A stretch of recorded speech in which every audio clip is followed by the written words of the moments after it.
Samantala, muli naman tayong makisilip sa lagay ng panahon ngayong araw. Live mula sa Pag-asa, DOST, babalitaan tayo ni Amor La Rosa. Amor, good morning. Magiging maulan ba ngayon sa Metro Manila at ilang karating probinsya?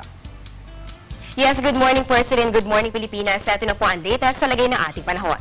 Kagabi ay lalo pang lumakas si Bagyong Maring and as of 4 AM naman kanina namataan po ito sa layong 500 kilometers northeast ng Itbayat, Batanes. Ang lakas ng hangin po ay aabot ng 105 kilometers per hour at ang bugso ng hangin naman po ay aabot ng 135 kilometers per hour. Ito po ay inaasahang kikilos pa west-northwest sa bilis po yan na 15 kilometers per hour.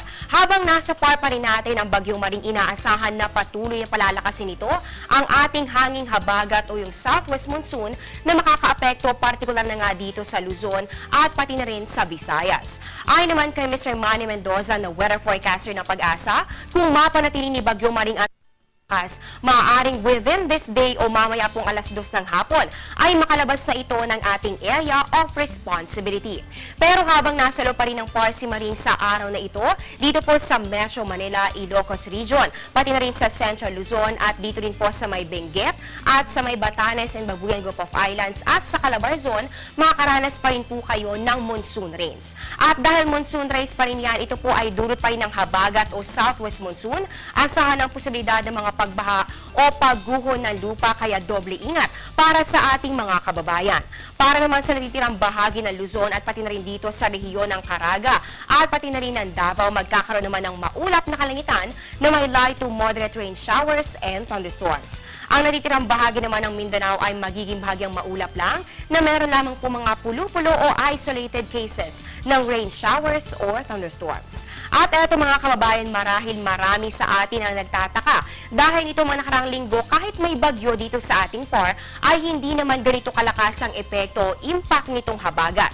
Pero sa kaso nitong si Bagyong Maring, dito natin naranasan yung malakas na buhos ulan.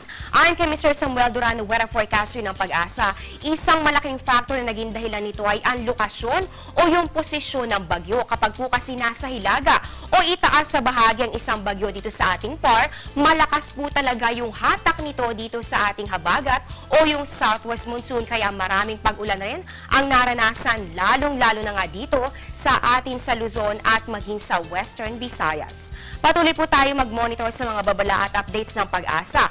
Maging alerto at maging handa lagi dahil kahit po kalmado pa ang panahon sa umagang ito, maaari pa rin magkaroon ng mga pagbabago sa mga susunod na oras. Mula dito sa Pag-asa, abangan niyo po ang susunod na update ni Weatherman Harry Bayona kasama ang isang weather forecaster ng Pag-asa mamaya po yan sa Good Morning Boss. Kasama niyo po sa balitaan, ako po ang inyong weather lover, Amor La Rosa. Magandang umaga. Balik sa inyo, President. Maraming salamat, Amor La Rosa, live mula sa Pag-asa, DOST, para sa ating panahon.